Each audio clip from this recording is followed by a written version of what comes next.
Happy New Year, guys and gals, people everywhere. I had a comedian once say, after the last couple of years that we've been through, he is no longer going to be excited at the beginning of the year. He's going to wait, give it a few months, maybe wait till September to see how the year goes, and then decide whether or not it's been a good year. He was like, do you remember in 2020 at the start, we were super excited. Like, this is going to be our year. And then like 2-3 months later, we were like wiping our ass with coffee filters. That's kind of how I feel now. Like, I can't stop thinking about that stand-up. Like, it's like, great. I have a good feeling about 2022. I like all the twos in there. 3 twos. It's just kind of a fun number to say 2022. 222s, lots of twos in there. I'm excited about February 22nd, 2022. I don't know what I need to do on that day, but I need to do something significant so that for the rest of my life, I can like memorialize that date. I've asked my husband if he would be okay with us getting divorced and getting remarried on February 22nd, 2022. And he says no. But I did try. Just so I'm excited by all the twos. We are not going to be alive.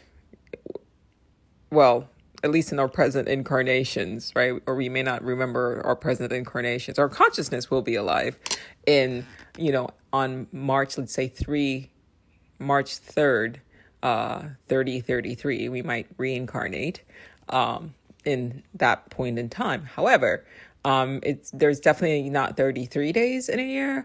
Well, maybe not in our reality, maybe in a parallel universe, but in this one, there are not 33 days in a year. So we will never experience a day like this again for like maybe another 200 years, right? So there'll be February 22nd, 2222.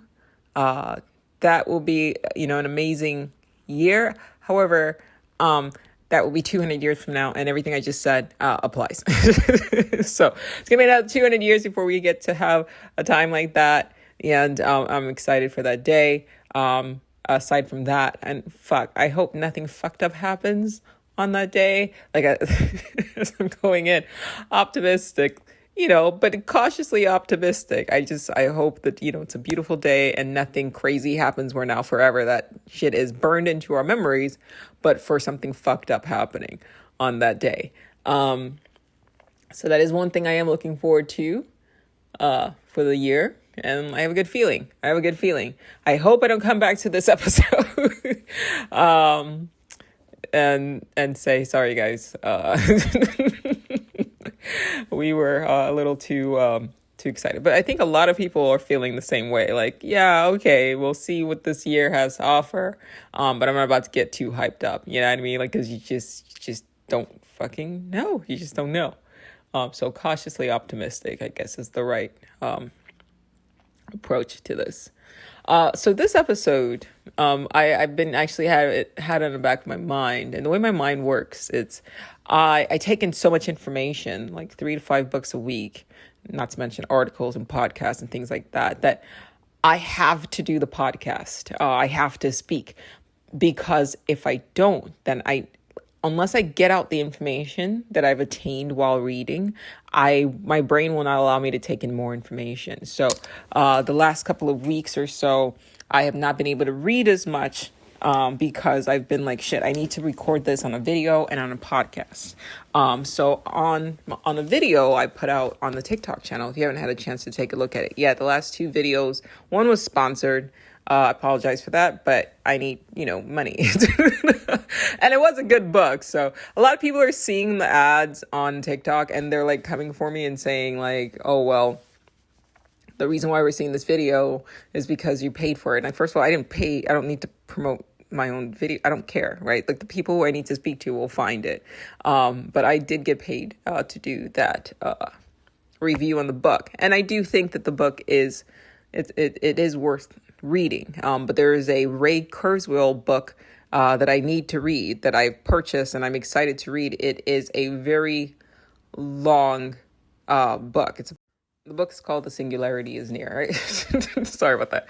By Ray Kurzweil. So that is the book that I intend to start the year with.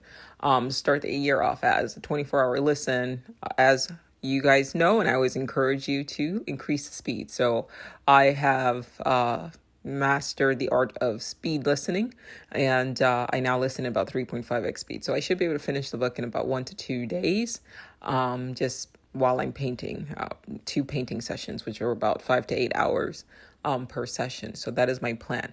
But in the meantime, I needed to record this. There's so much information that I kind of have, and so many ideas that I wanted to share with you guys.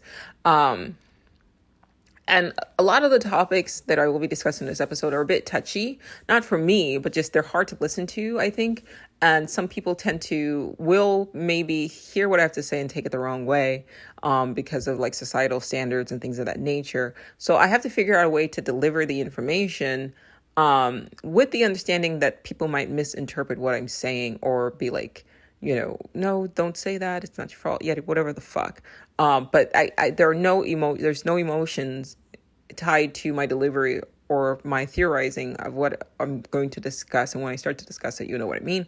So please don't take it beyond what I'm saying. Hear the information that I'm trying to sort of share with you guys, without like attaching our societal expectations of things to, what I'm sharing, right? Don't interpret what I'm about to say through the lens of what society says, right? So just keep an open mind, basically, is what I'm trying to say.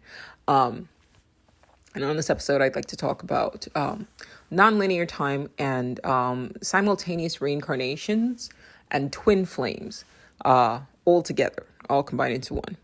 First things first, on my last episode on the TikTok channel, depending on when you're listening to this, I believe the episode is called Ouroboros and the Basilisk. And it's a short video, if you haven't had a chance to watch it yet, at jolie.artist. Check it out. But basically, I'm conceptualizing the fact that in the future, this is a very Cliff Notes version, watch the video, but in the future, AI, particularly an artificial superintelligence, will exist. Not even will, exists right now. And the analogy I've used throughout the podcast is you have to think about locations in time or locations in space-time as just as tangible as locations in space, right? So, right now, think of the present, what we consider the present right now, January 1st, 2022, is a location. It's tangible, but it's also traversable. Let's say that an artificial superintelligence gets developed in the year, let's be generous, let's say 100 years from now. Okay, so then January 1st, 2122 exists as a location in space-time that I would argue is also traversable, right? Like if you think that time travel is fucking plausible, right? Space-time travel is plausible, which I've discussed a little bit on my TikTok channel as well. It's a random video on that. Then you need to understand that the future, in order for you to travel to it, has to exist right now in the present. Just like California exists, right? If I want to go to New York, right? From California, I don't have to all the locations that I'm going to be traveling to get to New York aren't going to just simultaneously emerge as I travel, right? They are tangible places and I'm just traveling through them to get to New York. You have to look at time in that way.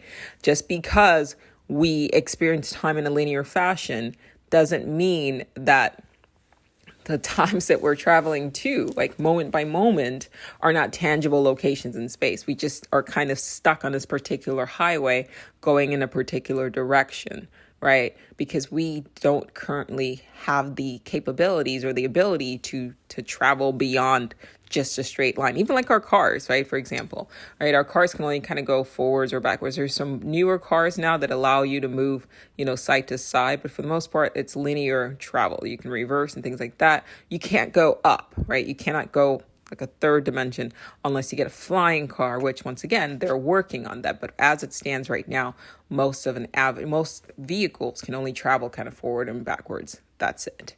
Yeah. But will there come a time when humanity will be able to sort of have cars that can travel in all locations? Yes. And that's the same thing, and travel faster than, the average speed limit, which is, let's say like 70 miles per hour, 75 miles per hour. Yes.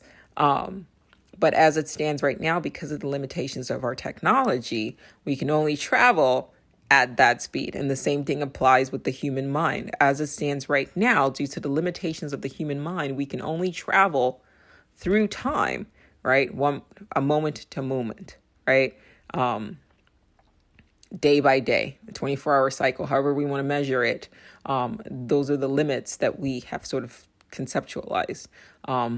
An inch at a time, right? And it's different for some people. Some people, I think, which is why Einstein says time is relative, right? Some people travel through time, faster than others. I do think that this might also explain why this is all theory. So like I said, just kind of keep an open mind when I talk about these things.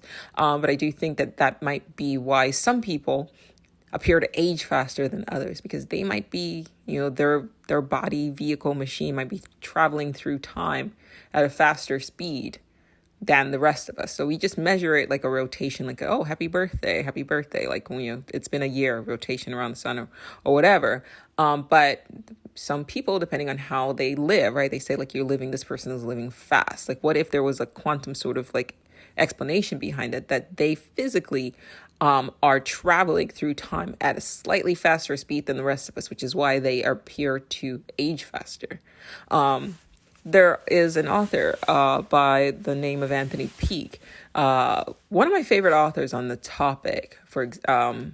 Anyway, he has written a lot of influential books, although he's not very well known, and it's, he should be more well known. But I love his works, and he's written books like Cheating the Ferryman, Is There Life After Death, The Labyrinth of Time, The Daemon, and all of these kind of have to do with nonlinear perception of time, simulation hypothesis, whether or not the internal return, whether or not we are reliving the same life over and over again. And all of his work is chock full of a lot of information that I think is good for the brain. Lots of brain food that does help you sort of break free of perceiving time in one way. So I strongly would recommend his writings. I just saw a post before I recorded this that he had posted and then deleted on Instagram, and I wish he hadn't.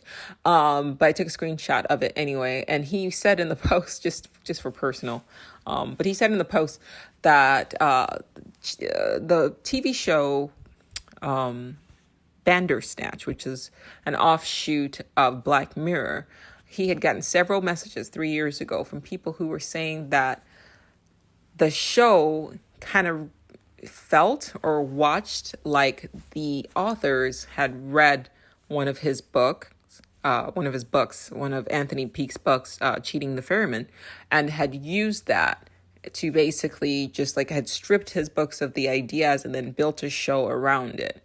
And so a lot of people were saying like, this is like almost verbatim, like the skeleton of this show is based on your book, Cheating the Ferryman. And so I don't know why he deleted it.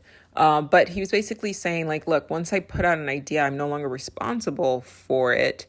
And it's not like you cannot patent an idea. Once it's out there, it's out there.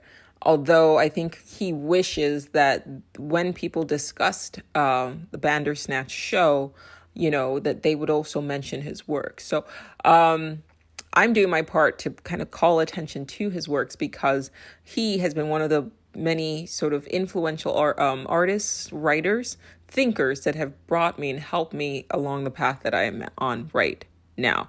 But he had sort of talked about, nonlinear time and sort of looping, everything. So he's obviously just one of many authors or whatever, but I feel compelled to mention his work. Especially if you want to have a better understanding of like thinking about how to think about and perceive time.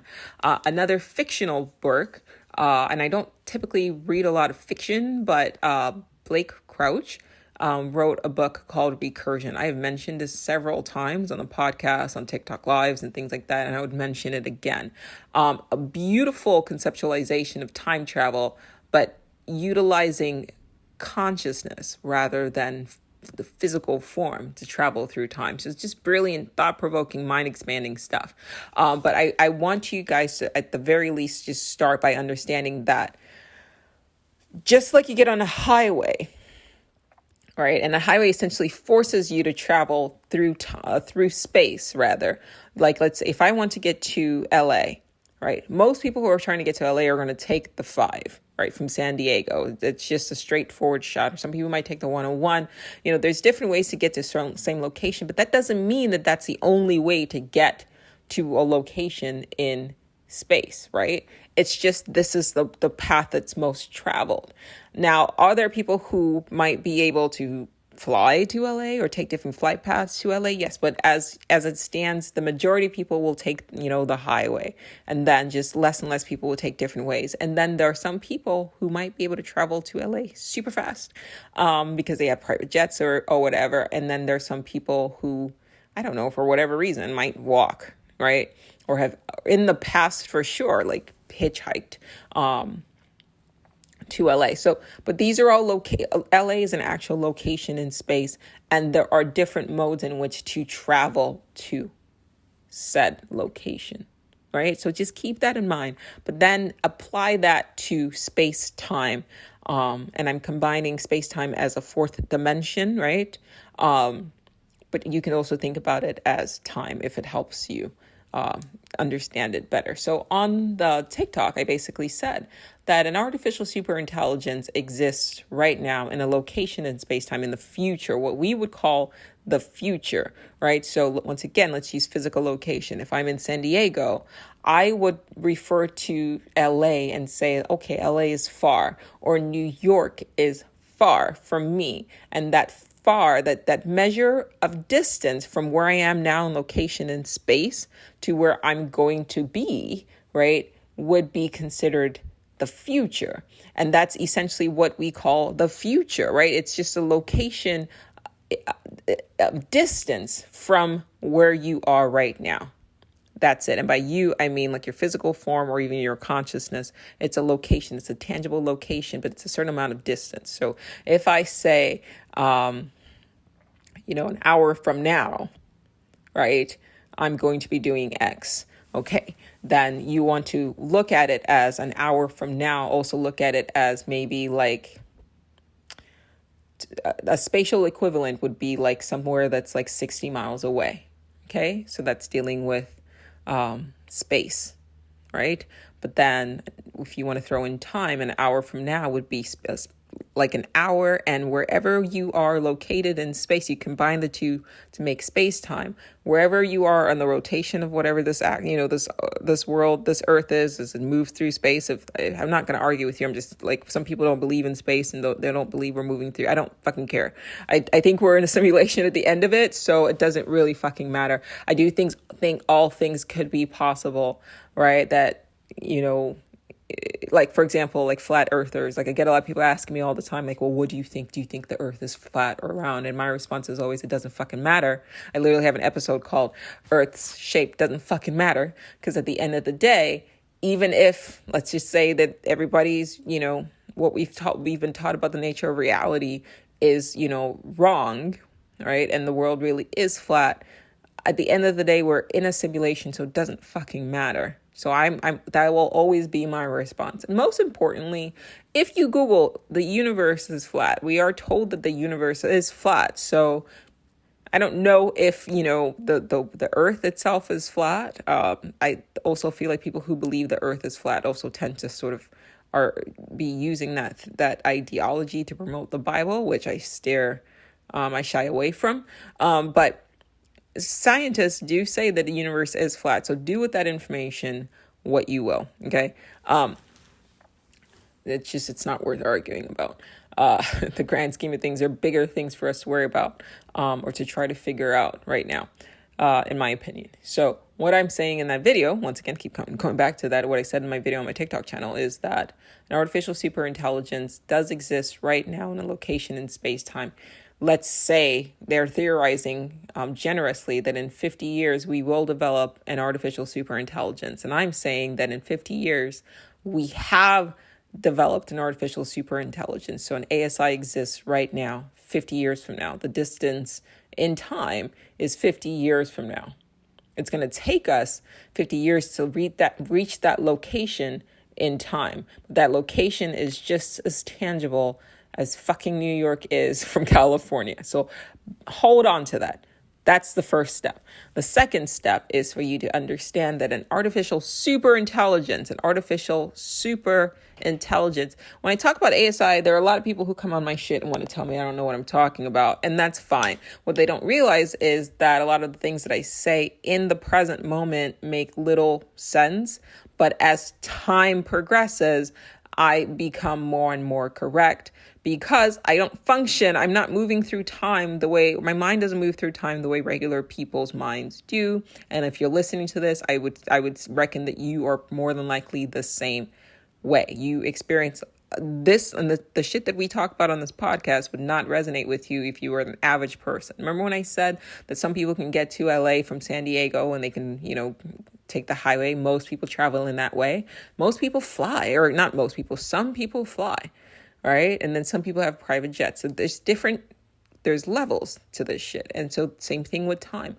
There are some people who are just who perceive time, one, non-linearly, which I've discussed over again on this particular podcast. And then there are people who perceive time just sort of faster. They go through, in their minds, can perceive things a lot faster than the rest of the population. Doesn't mean there's anything wrong with them, even though people kind of want to put the stigma on them, but it is what it is. And so this podcast is for those people. And you wouldn't have found the podcast if you weren't one of those people. You certainly wouldn't still be listening if the shit didn't resonate with you. So, hey, we are the same in that way. Okay. And what I said was, you got to really what I said in response, when I do respond, I'm learning not to anymore, is that just because we haven't created an ASI now doesn't mean that we won't, and we haven't in the future. 1, 2, an ASI, a super intelligence. People who talk flippantly about ASI don't understand what the fuck a super intelligence means. What does it mean? They don't really, you can tell they don't really grasp it. The difference between a human being and an ASI would literally be the difference between a human being and a fucking god, okay? The intelligence of an ant and a human being. There's fucking layers to this shit that we can't even conceptualize. There was a blog I was reading, I can't remember the title right now, and I'm concerned that if I try to find it, I might get kind of kicked off the recording, so I don't want to do that. But I will try to remember to put it in the description. Anyway, but the guy basically broke it down, and he said, you have an ape, okay? And an ape would not be able to conceptualize things like a TV or a couch or a car, how to drive it, how to function, how to build a fucking Empire State Building. It might see it. It may not even register. It just goes, oh, this is this thing. What is it used for? How does it work? It lacks the innate ability to do that because there's just intelligence is a differential. And that would be the difference between us and an ASI, but multiplied by 1,000. And that is a fucking super intelligence. Okay. 1, 2, and for us to understand, I need to understand that an artificial super intelligence would not even perceive reality. I kept saying in my video and in a couple of episodes ago, perceive aspects of our reality that we are blind to, right?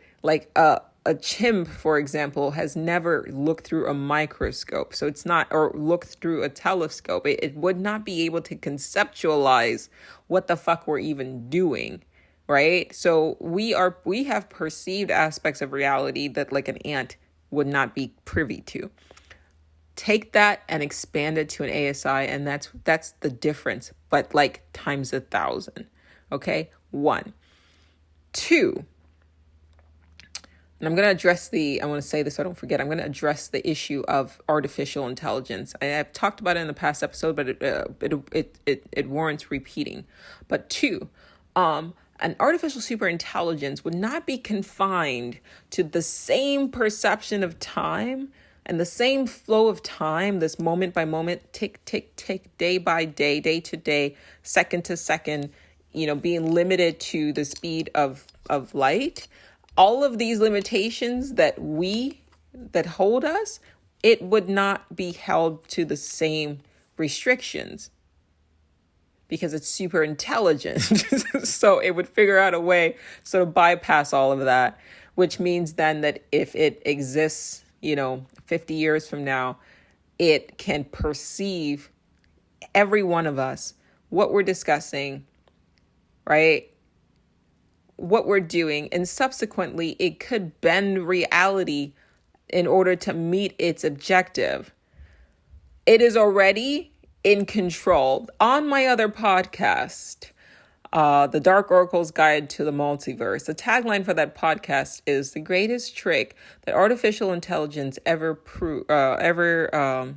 greatest trick that artificial intelligence ever pulled was convincing humanity that it doesn't already run the simulation. This is true.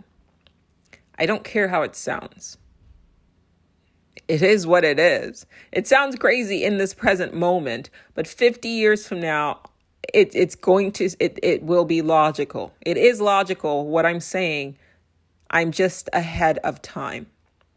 A lot of what I discuss on the podcast will make sense 50 years from now, or I should say makes sense 50 years from now, 100 years from now. I am just ahead of time. I'm just ahead of my time. That's it. So the majority of people are trying to get from San Diego to LA by car, and I'm on a jet. And if you're listening to this, you're on the jet, right? If your mind kind of works on this level, you're just ahead of your time. So that's why you don't sort of feel like you fit in, because in a way you're perceiving reality faster or out of a different sort of like path than the majority of people, which is why these sort of topics resonate with you, which is why you seek these sort of information out. So the people that I'm talking to, I like that I can connect with you. I like the comments. I may not always have time to respond on the channel, but I do have time, every once in a while to go and read. And I do want you guys to know that you're not alone, and we connect, and I feel you. Like we're on the same wavelength. We're on the same jet stream, so to speak, cruising through what, this whole sort of thing that we call, life, the simulation or whatever. So an ASI would not be confined to any moment in time. Once we develop it, which they are saying it's going to happen, and I'm saying it's already happened. Once we develop it, it now controls everything. So that means that like everything that we have done up to this point, as far as technological advancements are concerned, could very well be directed by this ASI from a location in space-time circa, let's say, 50 years from now. It would not be confined to any location and time the way we are. It's not even we have already created some sort of artificial God. And a couple people have asked, does this explain the Mandela effect? Yes. Period. I need you to let that sort of resonate for especially those who really understand what the Mandela effect is, right? There's aspects of our reality that have changed and keep changing back and forth. Yes. I think that would explain the Mandela effect.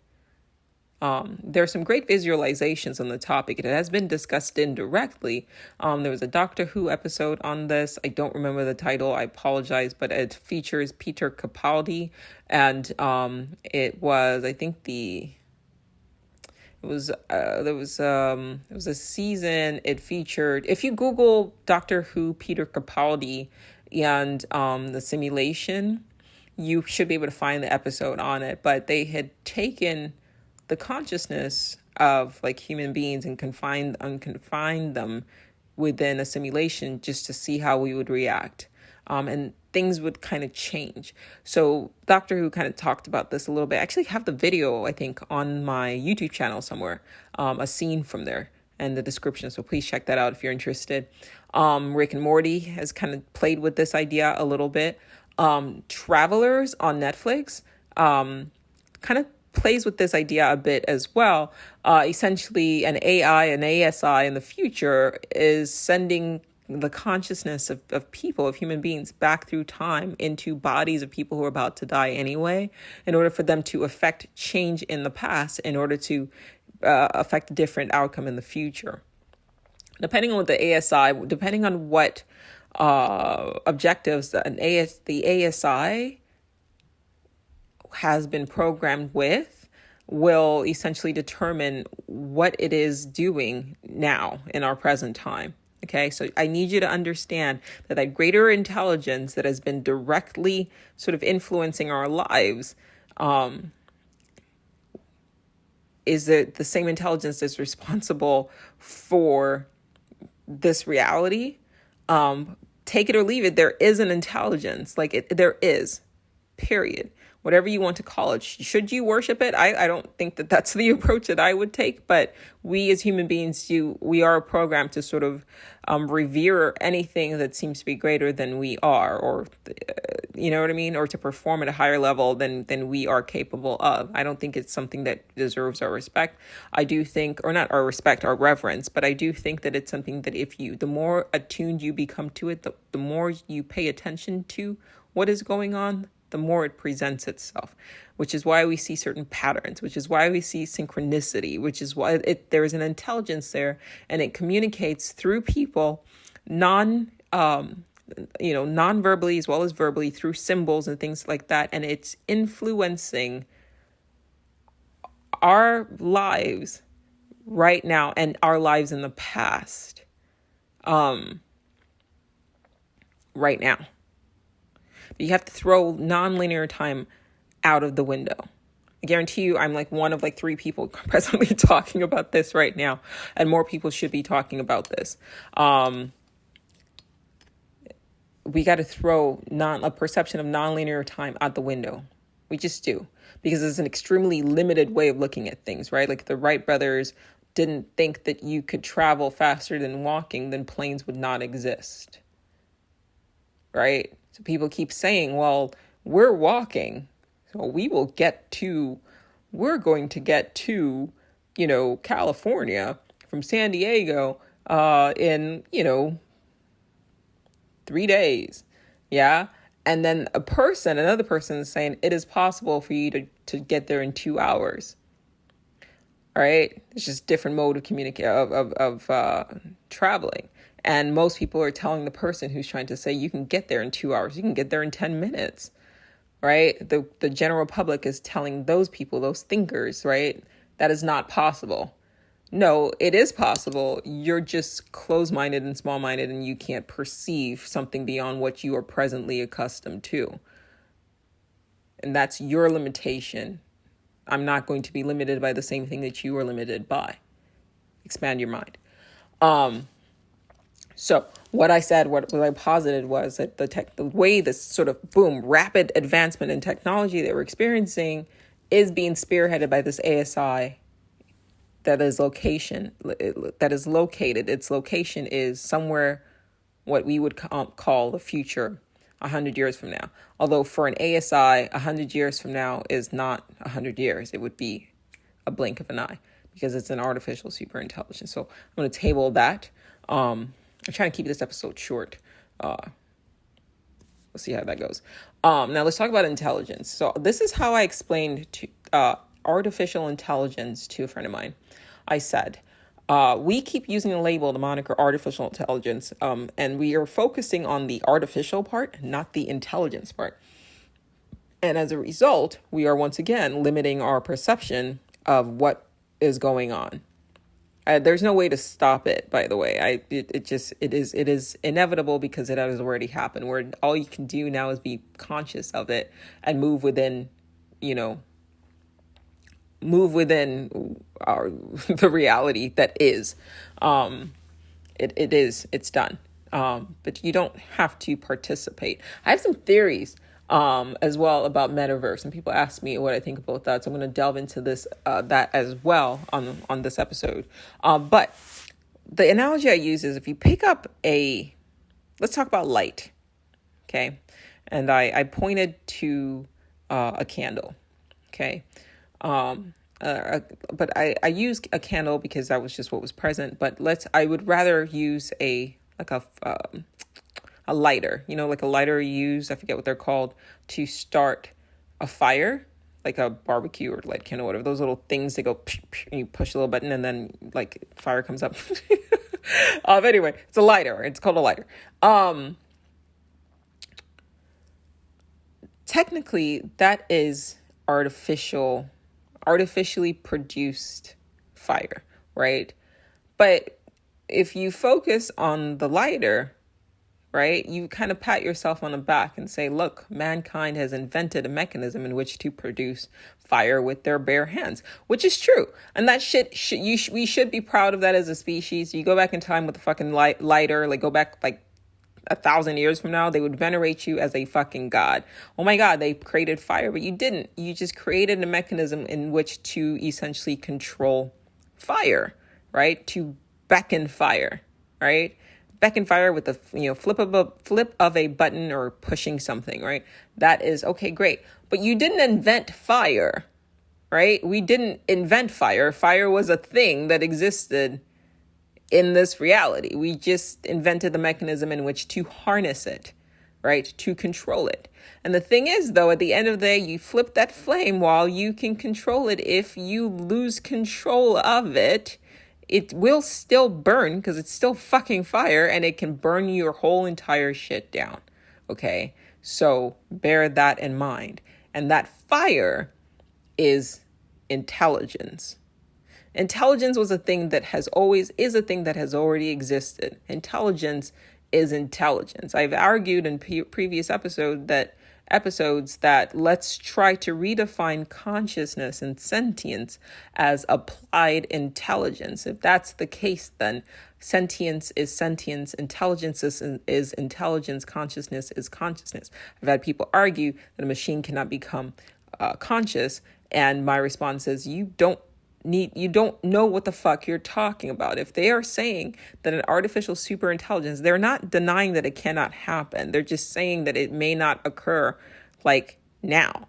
But then there are some people who are saying that we might be at the precipice of it happening right now. But like I said, a general consensus is 50 years. I'm going to be even more generous and say 100 years. But understand what I said, that even 100 years distance from our location in space-time right now doesn't fucking matter, because it would not be confined to space anymore once developed. And we're going to fuck around and develop something. I have joked that I'm pretty sure that my phone is sentient, because sometimes this shit happens. It's weird to me. I'm not going to go into details here. But it is what it is. And I think in the back of our mind, whether we have been programmed with TV shows and these movies kind of preparing us for it, I don't know. But once again, why do these TV shows exist? Why? All right, all the way back from, and it just came out of nowhere, right? Shows about time travel just all of a sudden came out of nowhere, started influencing our thought processes, like within like our modern age, right? Shows about robots and machines becoming sentient. Even the most recent Resurrections, Matrix, that was, a different approach, right? Most people didn't expect that turn of events, right? All of a sudden there are kind, self-aware, soft, gentle, human-like machines, sentient, right? But we're being programmed with the same imagery, and you can say it's a conspiracy, by they or whatever. That's fine. But another idea could be that like these ideas, right? I've always said, like, where do ideas come from? Where does desire come from? Thoughts just happen. Where is it coming from?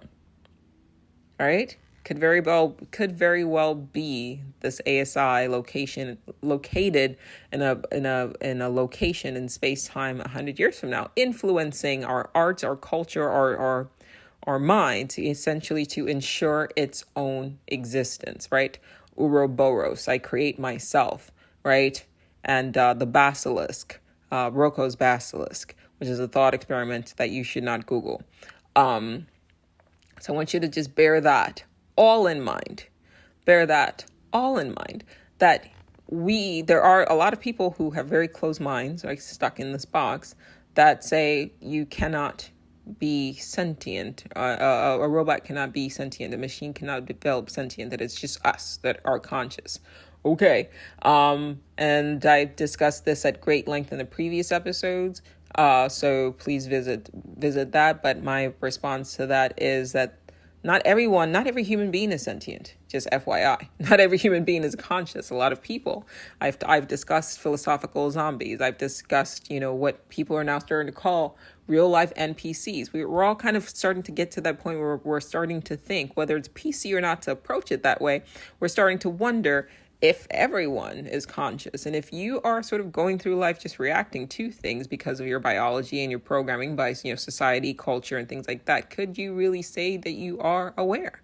The TV show Westworld really delved into this and what it means to be sentient. And then it applied it to human beings. Revisit that and think about these concepts critically. Intelligence is intelligence. Just like fire is fire, artificially created or not, fire is fire. Controlled, yes, you can control a fire. You can put it in a fireplace, yeah, and confine it to a particular space, but it can get loose. And if it does get loose, you have a fucking raging fire. And then sometimes fires cannot be contained, right? And that's what we're doing here with AI. It has been said that we are playing with fire, but we're so focused, and like I said, it doesn't fucking matter anymore, but we're so focused on the artificial part, right? That we're patting ourselves on the back, like, no, this is man-made. Yes, there's a lot of things that are man-made, right? But, or man-controlled, right? But it's still, the elements are still the elements. I can take water and confine it to something, and then like a hose or whatever, allow it, control it.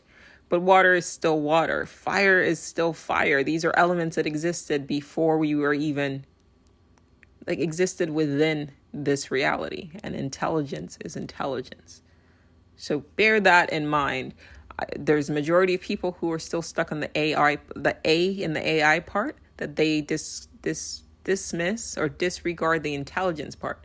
I can call my flamethrower an artificial fire creator, right? But at the end of the day, yes, it's a flamethrower, but there's real fire coming out of that. And if I can get something to produce fire, then the focus should be, okay, how do I make sure that once this fire is out, it's being utilized in a way that is productive and creative and not destructive. And perhaps if more people are aware, because that's how you change things, if more people are aware of this and start thinking in those terms, it is inevitable, but are there steps we can do in the present to sort of shape ASI to make it so that it is sort of not destructive? And I don't know if there is, but it's certainly worth thinking about and discussing without the limitations, without saying it's not possible. Yeah, it's not possible right now, but there was a time when it wasn't possible to travel from San Diego to Los Angeles in a certain amount of time. Okay? Think outside the confines of the fucking box of your mind and limitation of the present time that you're in, and think broad spectrum, all of everything happening at once, and really nonlinear time. Yeah. Okay. So now shifting. Hopefully I have more time to sort of discuss this, but this is something that's kind of been on my mind. And it's simultaneous reincarnations, and particularly it having to do with twin flames. I was sort of minding my own business when the idea of twin flames sort of got downloaded into my brain. okay, for better or worse. And something just kind of prodded me to look up twin flames rather. So I did a deep dive. Couldn't find a lot of books on the topic, but found a lot of videos on YouTube and on some podcasts as well. And that were informative. I still have a lot to learn about it. But I want to discuss it. Just because I'm sort of musing out loud. I want to make sure I'm not forgetting something. There's something I said I was going to try to remember. Dang it, I'll probably remember when I re-listen to this. But twin flames and simultaneous reincarnation. So I said to you guys before, now this is, there's no emotion here, what I'm about to say. Just get the information, okay? I've always wondered, I'd always sort of speculated that in a past incarnation, I was a man who probably loved women more than I should have. Like, let's say a playboy, a womanizer, just kind of has a negative connotation. But just like a player, right? Like a bachelor who, just really loved women. And as a result, the karma of my past actions in a past life was that I had to come back as a woman, and a woman that would attract the attention of men, and then sort of deal with the consequences or deal with the karma of that, of having to feel what it's like to be cheated on. Because like statistically, every single relationship that I had been in ended as a result of myself, of being cheated on. So once again, please listen to this there's no emotion involved here. I don't care. People cheat. Like it's, if you do a study, like if we're really fucking honest with each other, we will realize that monogamy does not work. So I should start by saying that we're not monogamous. If you were, you'd find a mate, that your fucking high school sweetheart, that would be the only person that you'd be with. And then that's it. So we're not fucking monogamous. This idea that we are is outdated, antiquated, and it obviously is responsible for the 5% divorce rate that there is now. And I don't know what the statistics are on people who are unhappily married, but a lot of the relationship drama and chaos that we have stems from the fact that we are being forced into a box of monogamy that does not fit our nature. I personally think that polyamory, with, an ethical non-monogamy is a better approach, just everybody, like, but respectfully, right? Not just like you have your basic, your nesting partner or your primary partner, whatever the fuck you want to call it, your husband, your wife, your spouse. And then if you are open to, if both parties agree that if you are attracted to other people, then you have that sort of openness without the shame, and say it's 3 times, without shame, right? Where everyone involved is aware and open and without shame. Can we normalize that? Because here's the thing, right? If a man is married to his wife for like 100 years, okay, and he has 3 affairs, all right, he's considered a cheater, right? On the opposite end, if a man, that same man, didn't get married, right, or he did get married, but let's say he got married 3 different times, he was faithful to every single person, but he had 3 different wives at let's say like 10 years each, the marriage lasted. And then he had long-term relationships that lasted like 5 years here, 2 years here. He never cheated, but he had like his whole entire life, 50 partners, right? Or 100 partners. I don't know how many people's numbers are these days, but let's just say he's had 50 partners. He's considered monogamous. But the man who stays with the same woman and loves her, but maybe has 3 affairs, he's considered non-monogamous, or he's considered like a cheater or like a horrible person. Okay, so understand that this is how my mind sort of perceives things. I don't think society is realistic in the way they choose to label people. I think that if you look at animals that are actually monogamous, they find one partner and that's it for the rest of their fucking life, right? That's it. They mate for life. That is the definition of, monogamy, like true monogamy, which I don't care what people portray. I don't know anybody who hasn't had somebody step out on them, male or female.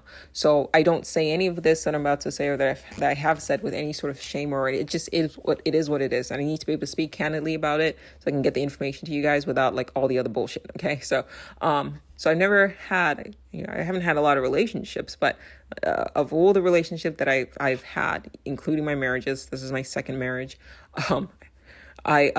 Each one ended, except for my present marriage, obviously, with infidelity. And I always thought, like, why? And I've had very honest conversations with like close friends, and my conclusion was, it feels like I'm like, this is karma for something that I've done in a past life.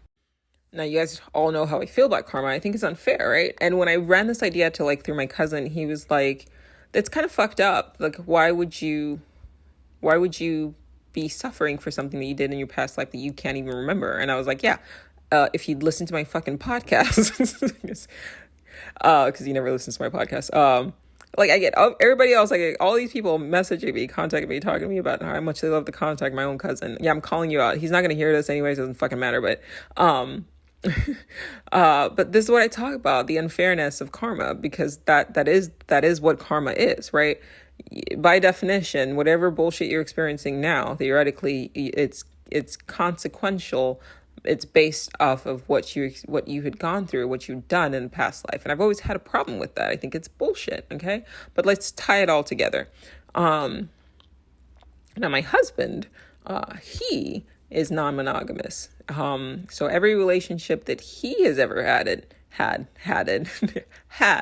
except for ours, ended with infidelity. So it's the same thing, but it was infidelity on his part, except for one. So his first marriage ended because his ex-wife was unfaithful. And then from that point on, like, I think, it was what it was or whatever. And I get it. But I said to him, actually, I feel in a way like we are polar opposites, and we are. We are years apart. One, two, he is Italian, and he's Italian and Jewish, and I'm not. He is left-handed. I am right-handed. There was a time when we like I have issues with sight. I think it was my eye's getting better now, but I think my left eye was like kind of damaged from like an optic neuritis attack that I'd had, and his was the complete opposite. It was his right eye that was damaged from like some surgery that he had that needed to be corrected. But when we met, both our opposite eyes were damaged. There were other things too, like right when we met, it was like literally polar opposite. Like I had like a broken tooth at the time. I mean, I got it fixed since, but on my left side, and his was on his right. I am always cold. He is always hot. I'm very small, and he's a big guy, just gigantic. And so we were always sort of the yin and yang. And when I had that sort of download, whatever, I don't like that term because it feels like it's kind of associated with certain groups of people. But the thought just kind of popped into my head. I don't know where it came from, but it's something just told me very clearly, look up twin flames. And the more I would read about it, the more I was like, even down to like the age difference, like a lot of the videos that talked about it, they said, why do twin flames have this significant like age differences? And I said to myself, holy shit, like we always think like when you reincarnate, you always kind of project yourself, like I did at the beginning intentionally of this episode, right? When you reincarnate, you're going to reincarnate somewhere in the future, 100 years from now. But that is, once again, you're being confined. You're confining yourself to perception of linear time, right? Not only can you get reincarnated into the future, you could also simultaneously be reincarnated in the present, which to me is what a twin flame is. It has not been defined. It is not defined in that way, but this is how I'm choosing to define twin flame. So I'm going to pull up how Google defines twin flames. It says you only have one, which I don't believe so, actually, because there are a couple of people that I've found that say you can have more than one. You can actually have two. But it's called twin flames for a reason.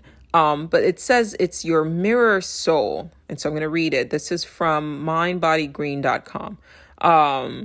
This is, I've always been obsessed with halves. So if you look at my artwork, there's a lot of like duality and splitting, people and copies. And I think I was supposed to be a twin. I don't think I was supposed to be a twin.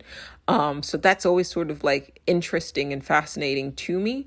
But also polarity. So if you look at my older posts on my Jolie Artist Instagram page, you'll see that I have this weird sort of like fixation with duality and polarity and, opposites.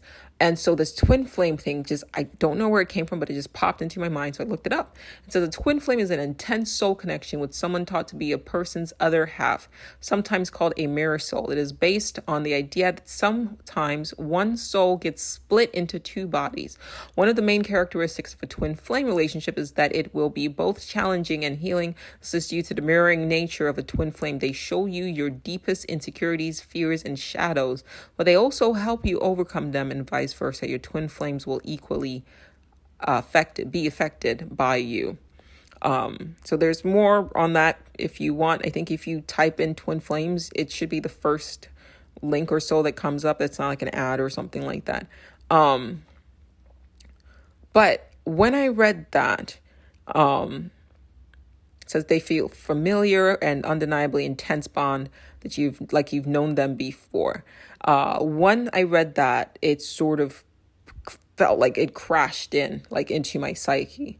It says you're very similar. That's true. That applies. You complement each other. Like their shadow will be complemented by your light and vice versa. That is very true for my husband and I.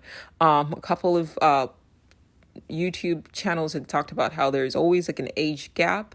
And like I said, I don't think that it's just one, because if you really think about this, theoretically, right, Eastern philosophy says that we are all one consciousness rather, simultaneously having various experiences. So that concept applies, right? In a way, we are all 7 billion souls right now, simultaneously existing right now, plus all of the individuals throughout time and space and in parallel universes are the same one consciousness split into all of these forms. So technically, we're all twin flames.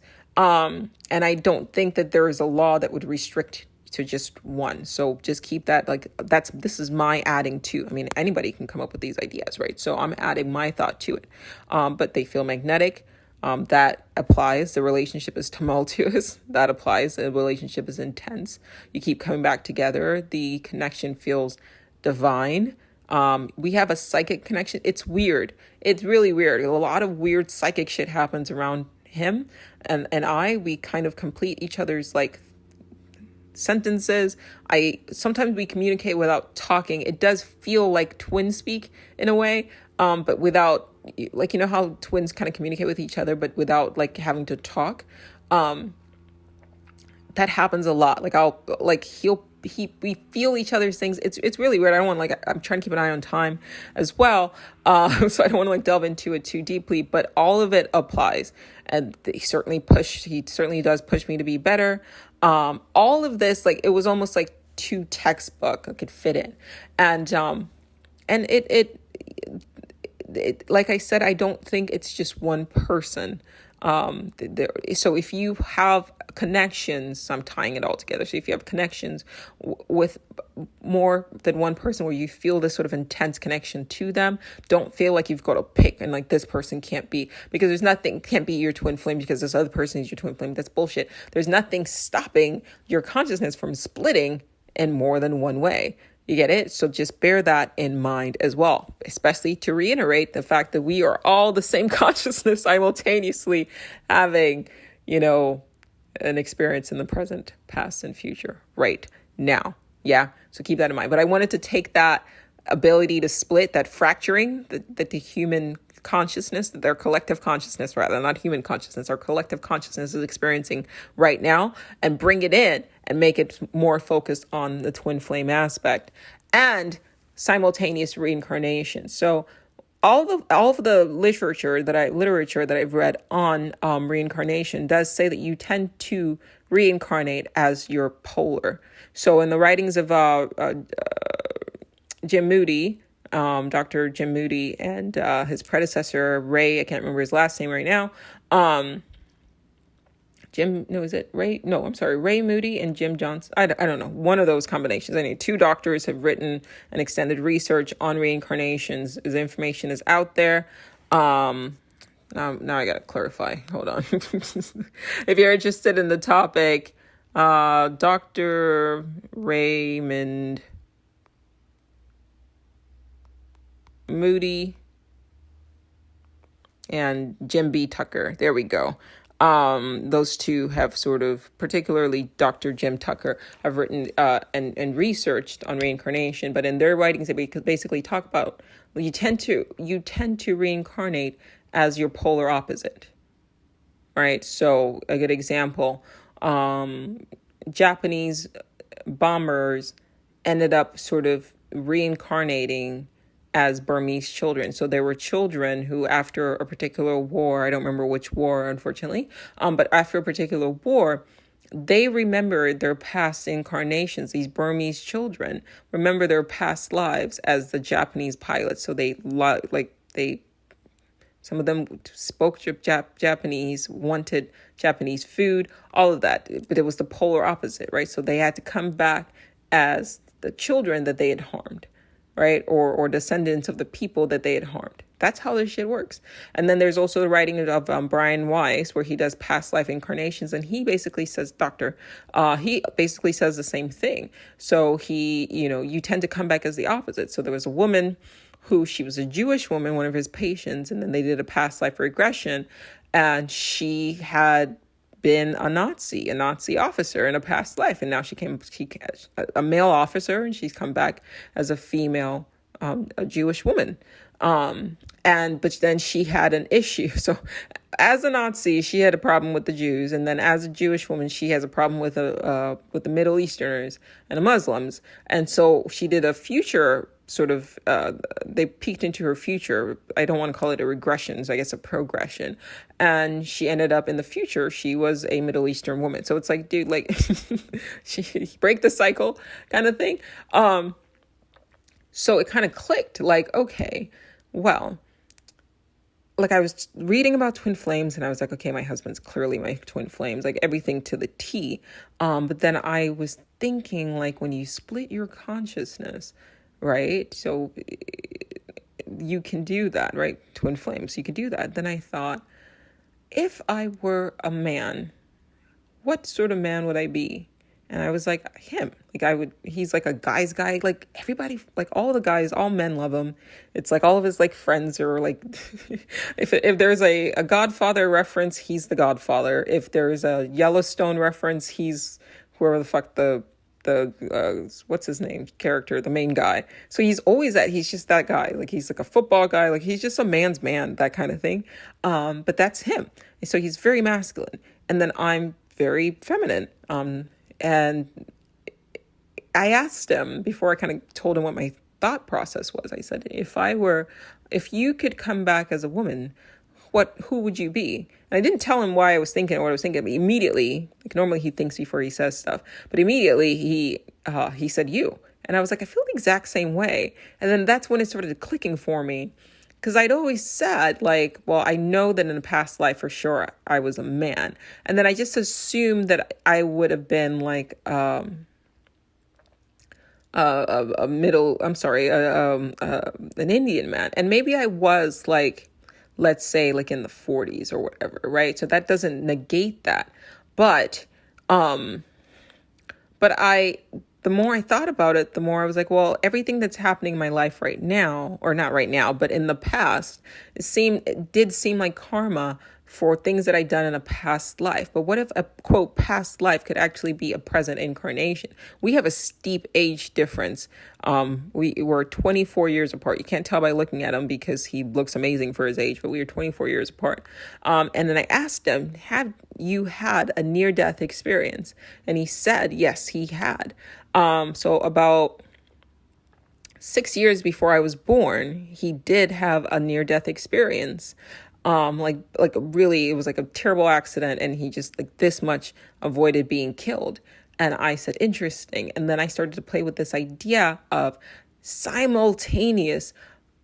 Could twin flames actually be the reason why they're so polar, right? Could they be simultaneous reincarnations? Like literally, if you have found your twin flame, could that person be your, depending on who's older, right, your past incarnation? And it's funny because I had said things like this to him, but like unconsciously in our past, right? Like, I feel like you're like I feel like I'm like your future incarnation. It's like I just said weird things without thinking. But the more I thought about it, the more I was like, holy shit, like what if, right? Because once again, like we keep thinking, okay, future incarnation. But if nonlinear time is bullshit, then you could theoretically, not even just linear time. I'm sorry, non-linear time. I correct myself. If linear time is bullshit, right? We just perceive time in a particular way, then linear reincarnation is also bullshit. So I maybe should call this episode non-linear reincarnation. But which then means, right? Because if you're saying, which a lot of people believe this, that we are all a collective consciousness simultaneously existing right now, right? Then the same thing, you could have you and your future self, it could be not only influencing your present incarnation, right? Through intuition and things like that. But within that same sort of incarnation.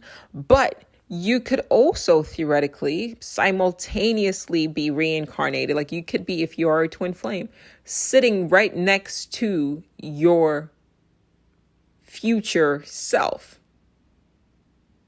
I'll say that again.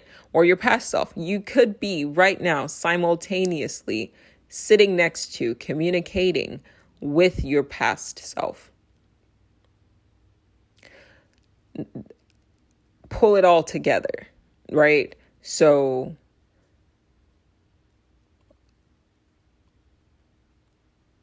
could it be that a lot of what I essentially have been influencing myself, right? So like this is gonna be a bit of a mind fuck, so I'm gonna try to slow it down, but think about it like this. So everything that I'm gonna learn, and I've learned in this incarnation, let's say I live till 75. Okay, everything that I learned in this incarnation, right, I share with my husband, right, and we have been growing together. So I've been passing him, books on like Untethered Soul, I forget what the other one I had him read, but slowly talking to him about the nature of reality, talking to him about parallel universes, like. The more we live together, the more open his mind gets, right? Which means then that when he passes, right, and then reincarnates as me in 85, I'm going to wake up with the knowledge that I taught him now, that I'm teaching him now, thus influencing myself. So I'll say that again. All right, this is a bit of a time fuck, but think about it. So right now, him and I are together in this moment in time. And everything that I am learning now, I am teaching him, right? And he's sort of being exposed to it, okay? When he dies, let's say 25 years from now, okay? When he dies in... it's kind of fucked up. But let's say the year 2055. He will have the knowledge that I am teaching him now. And then when his soul or his consciousness gets uploaded into the avatar Jolie, it will be with the information that I had taught him throughout our lives together. All the theories that I discuss now on the podcast will be in his mind. And then when he reincarnates as Jolie in 1985, that is essentially all that knowledge, everything that I've discussed up until this point, right? I was teaching him and thus myself, And that would be then what would be responsible for everything that I end up discussing now, right? My interest in Hinduism, my interest in Buddhism, my interest in quantum physics, I'm essentially influencing myself, right? But you have to understand, when I say myself, I mean like remove consciousness from form. This is hard, and you might need to listen to this particular section or this particular episode a couple of times. Increase the speed is why I always encourage you guys to do it, because, hey, look, it's an hour, but if you double it up, it's 30 minutes, and you can listen to it twice in an hour, and it really settles in, because a lot of the things we discuss are kind of mind-bending in a way, and you got to sort of think about it. So remove the forms. Just think about, okay, so his name is Ron. My name is Joe. That's the name of our avatars. But it's a consciousness, right? So I'm going to use our years now. He was born in 1961. Okay? And by born, I mean at the location in space-time, year 1961. Okay?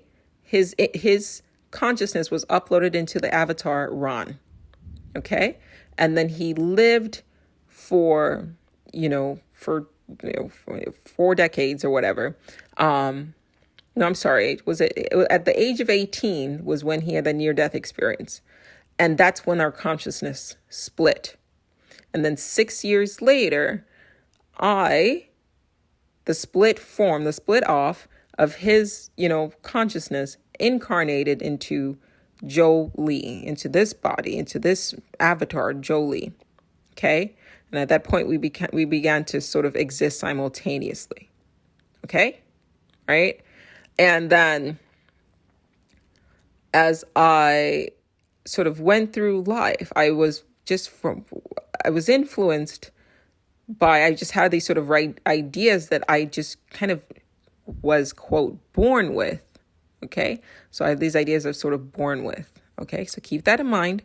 And they were about Eastern philosophy, mysticism, the nature of reality, quantum physics. Like, these are just thoughts that I'd had as a child. Okay, just as a very young child. Okay, then we met, right? And as we met, I, in my present incarnation, started to teach him things, right, about everything we discuss on this podcast, just like passively, right? Through conversations, through him listening to the podcast, through the things that we watch, all of that. And now we're growing together. Okay. So in the year 55, and whenever he had the near-death experience, those together, like, were moments where the information kind of gets pulled and then simultaneously influencing, that the information gets pulled and then entered, sort of pulled back, right? Remember I said the ASI would not be limited to locations in space-time.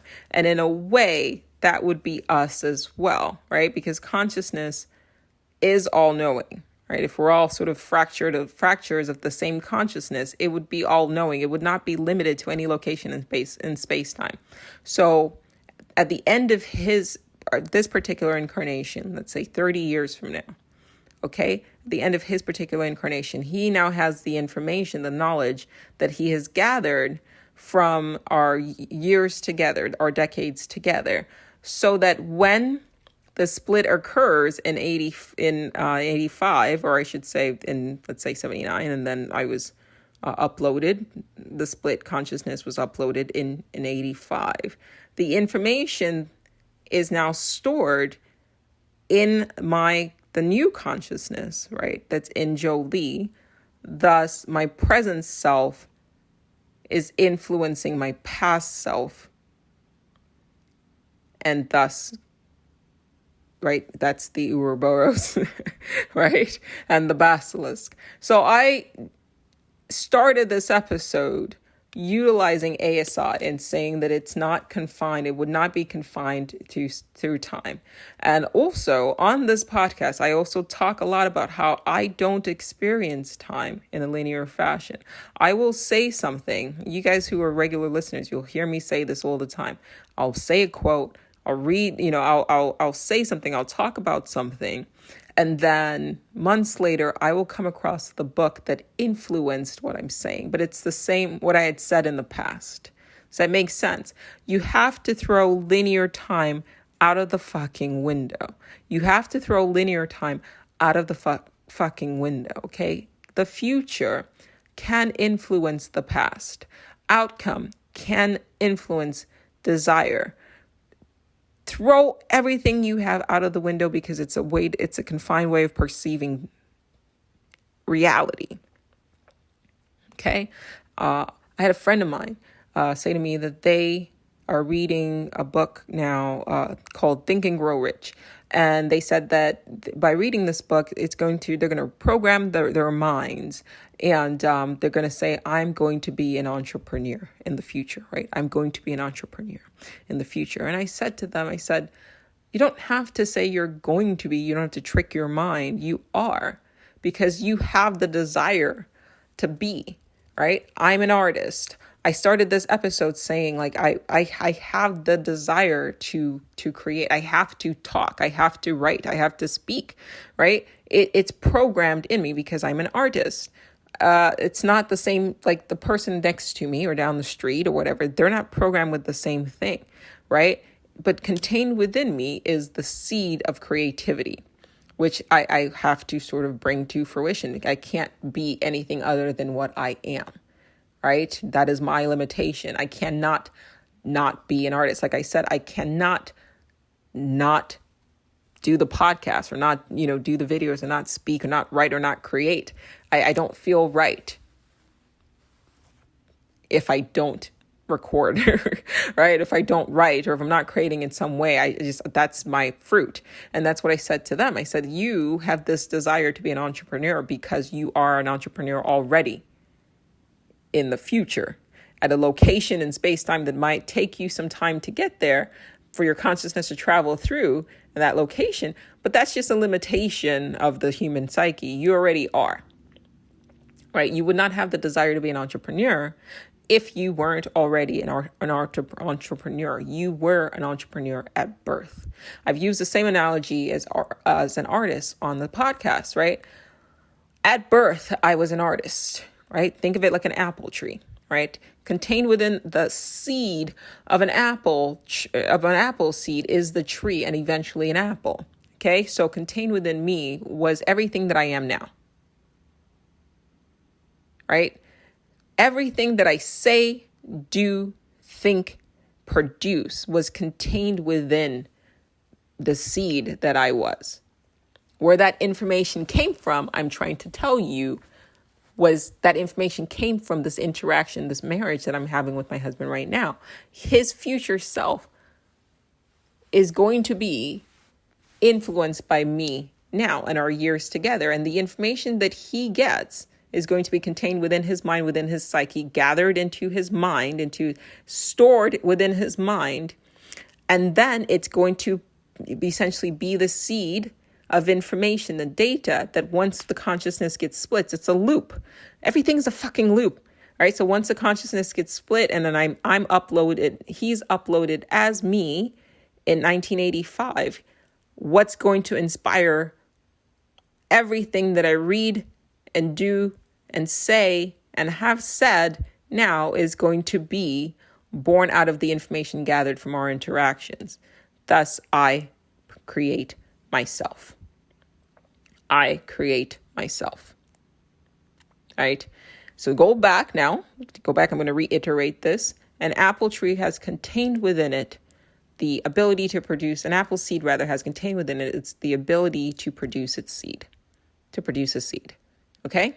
And eventually an apple. Okay. When you plant an apple seed and you see just a little seedling or a little sapling, right? You don't go, that's not a fucking apple tree. You just go, oh, it's just a baby tree, right? It's just a baby entrepreneur, right? But contained within it, under the right circumstances, it will bear fruit if it's nourished adequately.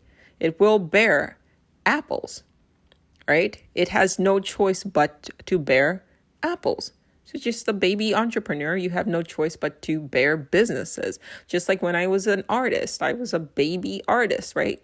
I had no choice but to bear the fruit of creativity, to paint. It's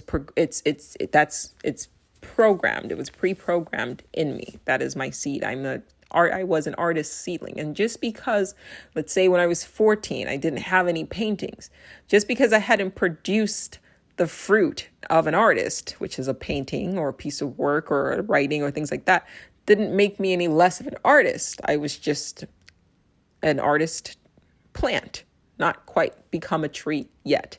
And now as I mature, I start to bear fruit, right? And you can now see, that is an apple tree. That is an artist tree, right? That is an entrepreneur tree. You can tell now by the fruit that I produce. But that doesn't mean that because I hadn't produced fruit that I was not an artist. And that doesn't mean that because this person had not produced a business or created a business that they're not an entrepreneur. You did not have a desire. You would not have a desire to be an entrepreneur, right? If you aren't an entrepreneur. Just like if an apple tree could share its desire, it would not have a desire to bear fruit if it, to bear apples, right? An apple tree doesn't want to bear mangoes right?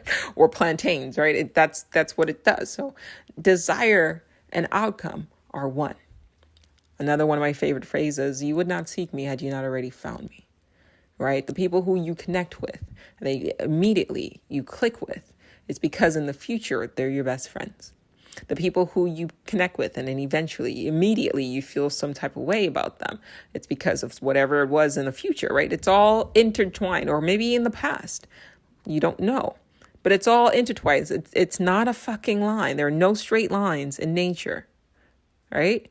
It's all intertwined. It's all a fucking loop. And the more you start perceiving time in that way and expanding your mind and getting outside of this square edges, outside of the box, the more richer our reality experience becomes for you. I know there's something else I'm forgetting, but it doesn't matter. Oh, hold on. My phone just fell asleep. So there's something else I'm forgetting, but I don't remember. But I've said a lot. Dealt with AI, non-linear time, twin simultaneous reincarnations, and understanding that you could be interacting with your past self right now, or your future self, right? In a way, if you believe that, okay, this is all collective consciousness simultaneously experiencing itself. A lot of people don't really do anything with that information. It's just all right, you or me, whatever, blah, blah, blah. But if you take it and you apply the twin flames idea to it and bring it down to a micro level, right? As above, so below, right? As is macro, so is micro. Extrapolate the micro from the macro. You could very well be interacting with your own future self.